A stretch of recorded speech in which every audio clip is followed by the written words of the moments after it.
इस वक्त जो मुसलमान सबसे ज्यादा परेशान है वो वोटर लिस्ट के नामों के सत्यापन को लेकर है। मुसलमानों को वोटर लिस्ट में नाम रहने नहीं रहने से डरने की कोई जरूरत नहीं है। मैं मुसलमानों से इतना ही कहूँगा, ये मुसलमान और हिंदू का मामला नहीं है। बिहार में हर वो गरीब जिसके पास पेपर शायद न हो, हर वो व्यक्ति 50 लाख से ज़्यादा बच्चे बिहार से बाहर मजदूरी करते हैं।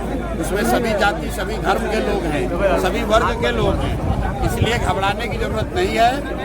ऐसा होता है, ये एक तरह से भाजपा का षड्यंत्र है। वो कोशिश कर रहे हैं कि वो लोग जो भाजपा के खिलाफ वोट दे सकते हैं उनका नाम काटा जाए, लेकिन ये नाम काट नहीं पाएंगे। अगर आपको इलेक्शन कमीशन अभी आपका नाम काटने का धमकी दे रहा है या आपको डरा रहा है तो आपको लगे रहना है। चुनाव आते आते सबका नाम शामिल होगा, जिसका नहीं होगा उसके लिए हम लोग लड़ाई लड़ेंगे, सारे दल वाले लड़ेंगे। इससे डरने की जरूरत नहीं है। आप डरिएगा तो सब कोई डराएगा।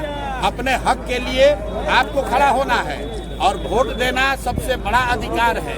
कोई आपका वो अधिकार छीन नहीं सकता है। एक बात समझ लीजिए कि चुनाव आयोग को नागरिकता तय करने की का उनको अधिकार नहीं है। सुप्रीम कोर्ट का ये गाइडलाइन है, सुप्रीम कोर्ट का जजमेंट है। चुनाव आयोग किसी की नागरिकता नहीं तय कर सकता है।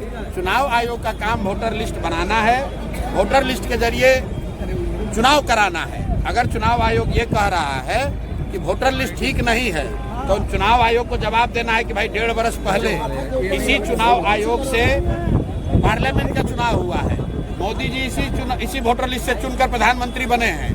तो अगर वोटर लिस्ट खराब है, गलत है, तो मोदी जी क्या फिर से इस्तीफा देकर फिर से चुनाव लड़ेंगे? और अगर चुनाव आयोग ये कह रहा है कि लोकसभा चुनाव के बाद नेपाल से बांग्लादेश से लोग आ गए, तो ये बताए कि भाई बिहार में सरकार किसकी है? भाजपा की है, नीतीश की है। तो ये भाजपा नीतीश के सरकार के रहते बांग्लादेश और नेपाल से लोग आए कैसे? तो भैया ये संभव नहीं है। ये शुरुआती कीदड़ भभकी है, इससे डरने की जरूरत नहीं है। जिसका नाम कट रहा है आप तुरंत हम लोग से संपर्क कीजिए। आपको जनसुराज नहीं पसंद है, कांग्रेस पसंद है, कांग्रेस संपर्क कीजिए। राजनीतिक दलों के कार्यकर्ताओं से, नेताओं से संपर्क कीजिए ताकि आपका नाम हर हालत में जोड़ा जाएगा। चुनाव आयोग आपका नागरिकता तय नहीं कर सकता है, ये उसके